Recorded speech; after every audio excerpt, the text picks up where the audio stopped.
Hey everyone, Scott here to discuss Blade, starring Wesley Snipes, Stephen Dorff, Chris Christopherson, Boucher Wright, and Donald Logue, and directed by Stephen Norrington, who also directed The League of Extraordinary Gentlemen. And before I get into this movie, I've seen the covers on the video cassettes or DVD covers and all that. And I don't remember seeing any trailers for it because, again, I was too young to see this movie back when it came out in 98, 99. So, let's get into it. The red-headed woman who's a vampire is technically taking this guy who's only a human to a club full of vampires, and suddenly he realizes his blood is dripping, and he tries to run while he's on the run until Blade, played by Wesley Snipes, takes action and kills off vampires, makes them ash. Now, problem: how the fuck does this guy know there are vampires? Because if I see blood in a club full of vampires, I run for my fucking life. I mean, really, I just run. Donald Logue's character Quinn keeps running into Blade, and Blade burns him alive this time and keeps cutting his arm off. Like, Blade, do yourself a favor and kill that motherfucker off. While Blade carries Dr. Karen, played by Boucher Wright, and the cops try to shoot Blade down, my biggest problem is, if you shoot Blade down while he's carrying someone, can't they accidentally hit Dr. Karen in the head with bullets? That drove me fucking nuts. I'm not even gonna lie to you there.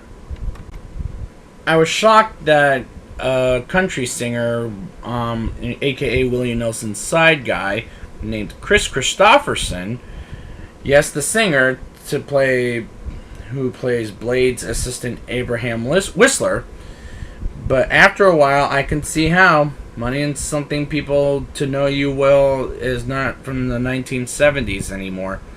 Deacon Frost, played by Stephen Dorff, or Dork, sorry for that, Dorff, is a spoiled I'll say it differently. A spoiled little bitch of a character, and I don't like him either. Wesley Snipes is, as Blade, I should say, is completely one note because he has no personality at all. None whatsoever.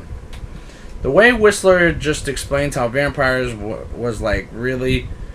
Are people really that stupid? Familiars, aka vampires, errand runners, are such a problem because they have these tattoos on the back of their necks, like right there, for example, but they're vampire wannabes. It's just so stupid to me. How the hell did Blade show up behind a police officer while he's trying to kill Dr. Karen? Not Blade, but the police officer, who turns out to be a familiar because Blade used her as bait, is actually really stupid on Blade's part, in my opinion. Blade's line to Dr. Karen is, "You're useless," and I agree with him on that one, because Dr. Karen is a pretty useless character in this entire movie. The character Pearl, in the scene where they play the game of 20 questions or else you fry, is rather stupid of a scene, particularly since he's so fucking fat. How can he move an inch except for his fingers? Whistler is showing up out of the blue and saves Blade and Dr. Karen's lives was just too laugh out loud funny in a terrible kind of way. The vampires running way too quick was the stupidest cliches ever. The CGI in this movie looks really fake. Dragon Eddie's death felt very staged.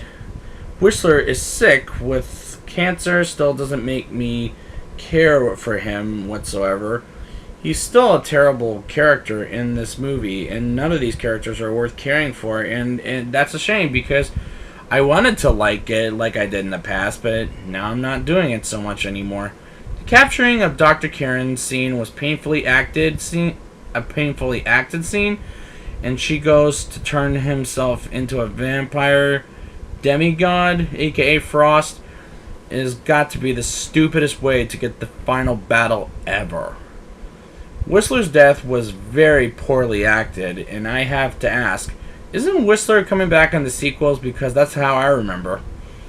Frost telling Blade where he will get his plot done was like, seriously, what a bad idea to get the movie to the final action sequence.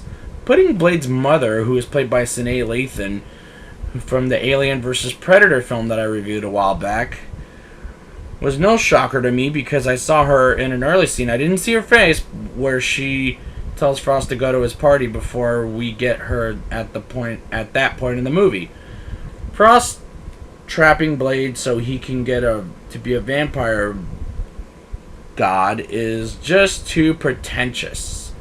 Especially when Dr. Karen tells Blade to take some of his blood was laugh out loud stupid, and Blade releasing his mother by killing her is just so fucking stupid.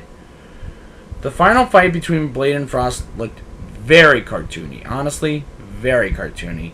The ending in Moscow was like the opening sequence in the beginning of the movie, but in the snow, poorly acted sequences, both of them. And here comes the rating. I'll give this movie a 4.8 out of 10. This has got to be the stupidest Marvel movie yet to date. I did not care for any of the characters. Even Blade is very one note. So, thank you guys for joining me, and I'll be back next week with Blade 2. And until next time, it's open season for all suck kids.